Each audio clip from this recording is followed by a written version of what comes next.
व्यक्ति प्रेमी हो जाता है, फिर उसको कामना, उसकी कामनाएं सब धरी रहे एक कोने, प्रेम प्रधान हो जाता है। और क्षमा कीजिए अगर मैं प्रेम की बात कर रहा हूं तो ये आजकल के आशिकों को मत ले लेना इसमें बिल्कुल भी, जो पड़े रहते हैं डिप्रेशन में, नहाए नहीं 5 दिन से, दुर्गंध मार रही है। उन आशिकों को प्रेमियों में मत लीजिएगा कृपा करके। धुआं उड़ा रहे हैं, तुम नहीं मिली तो हम कहां जाएंगे, मर जाएंगे। ऐसे आशिकों को आप प्रेम की चर्चा में तो बिल्कुल, ये प्रेम का उपहास हो जाएगा अगर ऐसे आशिकों को आप लेके आओगे।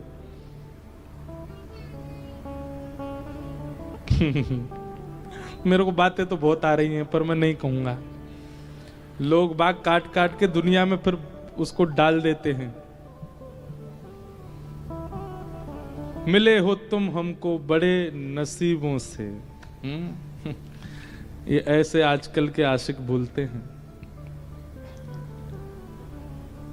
भाई प्रेम तो मीराबाई का देखो, देखो इनके रूप देखो, देखते ही शुद्धता का अनुभव हो जाता है। वो प्रेमी कैसा, जिस प्रेमी को देख करके भी मन में विचलनता आ रही हो, असहजता हो रही हो, वो प्रेम थोड़ी है।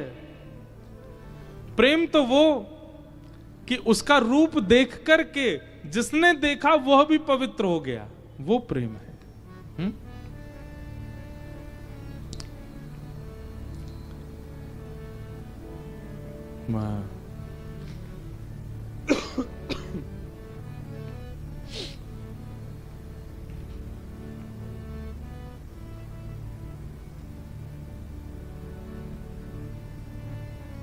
प्रेम तो वो श्रेष्ठ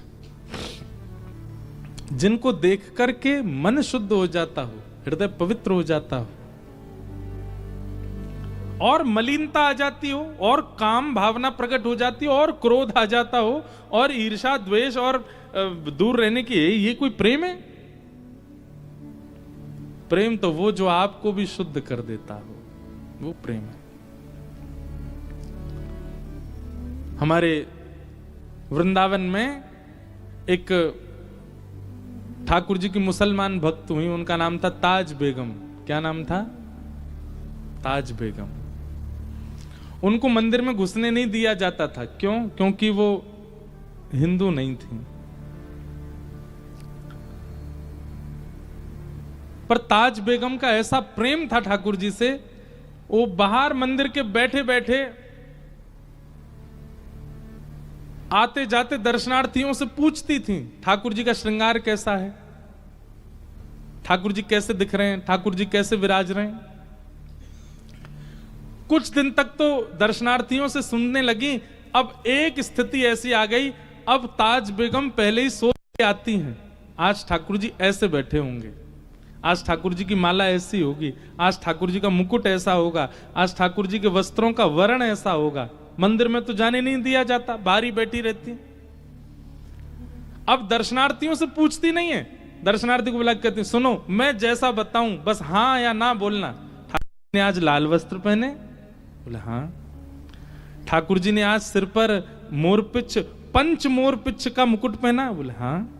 ठाकुर जी ने आज मकराकृत कुंडल पहने? बोले हाँ। गले में मोतियों की माला? हाँ। कितनी माला? 6 माला हैं। अब बोले गिनी तो नहीं। बोले जाओ गिन के आओ, 6 माला हैं गले में? बोले हाँ 6 माला। ठाकुर जी ने कंठ पर ऐसे हसली पहनी है? बोले हाँ हसली पहनी है। ठाकुर जी ने पीला केसरी चंदन उसकी पत्रावली बना करके गाल पे गोल ऐसे हो रहा है? बोले हाँ। बस सुनते ही ताज बेगम वहीं नृत्य करने लग जाती थी। उनको देख करके लोगों के चित्त में प्रेम आ जाता था।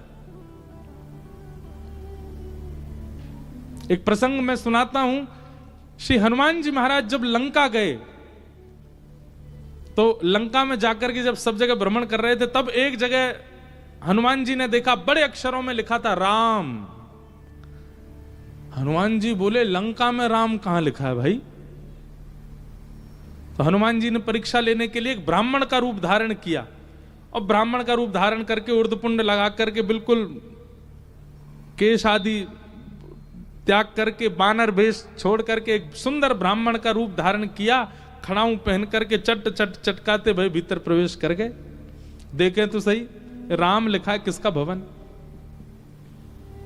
अंदर बैठे थे कौन? विभीषण जी। जैसे ही हनुमान जी ने प्रवेश किया और विभीषण ने हनुमान जी की ओर देखा,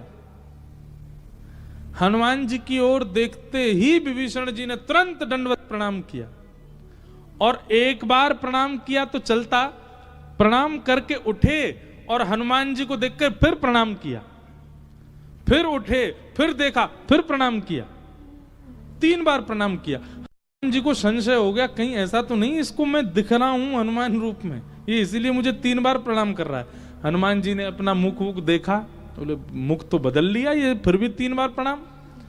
पास में एक झरना, वो फुब्बारा जैसा था, उसमें झांक करके अपना मुख देखा तो हनुमान जी का रूप तो बदला ही हुआ है, फिर ये मुझे इतना प्रणाम क्यों कर रहे हैं? हनुमान जी ने पूछा, भैया हमारा आपका कोई पुराना संबंध है क्या? आप हमसे पहले कभी मिले हो क्या? आप हमको इतनी बार प्रणाम क्यों कर रहे हो? विभीषण जी बोले, मैं आपसे कभी नहीं मिला, मैं तो पहली बार देखा आपको, तो फिर वो 3 बार क्यों प्रणाम कर रहे हो भाई? विभीषण जी बोले, मैं नहीं जानता आप कौन है, आपका नाम क्या है, आप कहां से आए, कौन है, क्या है, मैं कुछ नहीं पता, पर पता नहीं क्यों आपने जब से मेरे भवन में प्रवेश किया है तब से मुझे राम जी पहले से ज्यादा प्यारे लग रहे हैं। आपको देखने के बाद राम जी से मेरा और प्रेम बढ़ रहा है, तो निश्चित ही आप कोई भक्त हैं, इसलिए मैं प्रणाम कर रहा हूं। तुरंत हनुमान जी अपने रूप में आ गए, विभीषण को हृदय से लगाया। ये है प्रेम का लक्षण, ये है प्रेमी का लक्षण। जिसको देखते ही काम प्रकट हो जाए, जिसको देखते ही क्रोध प्रकट हो, जिसको देखते ही ईर्ष्या प्रकट हो, वो प्रेमी नहीं। जिसको देखते ही प्रेम प्रकट हो, वो प्रेमी।